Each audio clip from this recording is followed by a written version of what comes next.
DIACs may be thought of as being rather unusual components, but they can be surprisingly useful.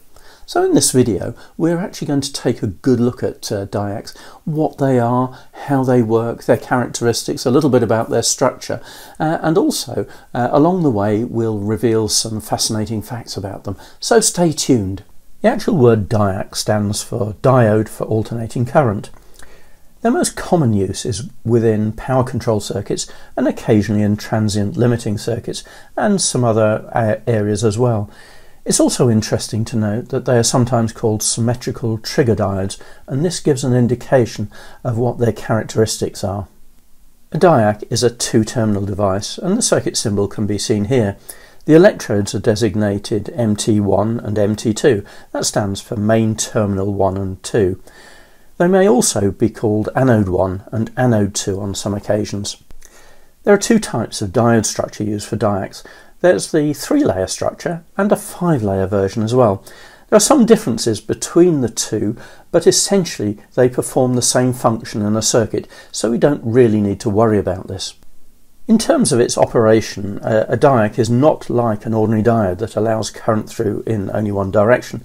But instead the DIAC allows current through after a certain breakdown, or as it's called breakover voltage, is reached, as we see in this graph. We can see the symmetrical way in which the DIAC operates. The breakdown or breakover voltage is well defined and pretty much the same in both directions.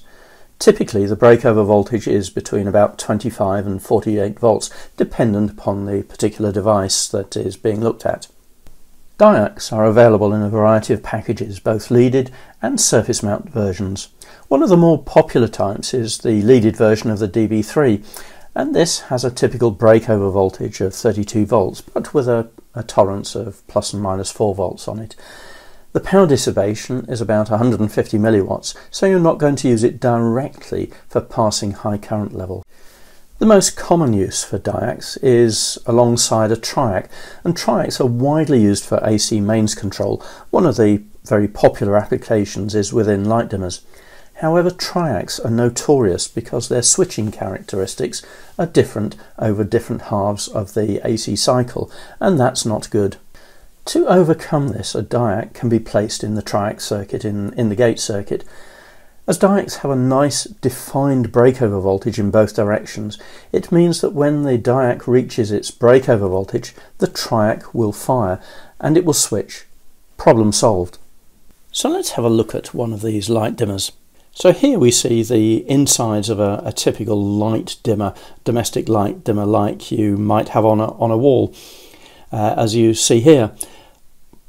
This particular circuit is actually for an old one that was used with incandescent lamps. The ones used for LEDs have to be slightly different, but it illustrates the basic principle.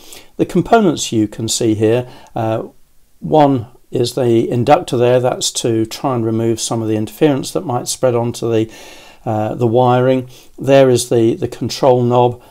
There is actually the TRIAC. And if you look closely on this side, you see a resistor there, but the point or the important component is that little blue one there, which is the DIAC, and that ensures that the switching for the TRIAC is as even as possible. Although DIACs are now considered to be a legacy technology in many areas, they're still very useful and used in large quantities with TRIACs.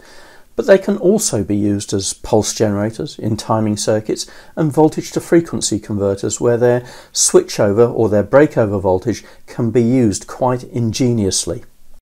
For more information about DIACs, head over to the description area where there's lots of extra information and useful links. And please also don't forget to subscribe to our channel and like the video. We'd really appreciate it. Thank you.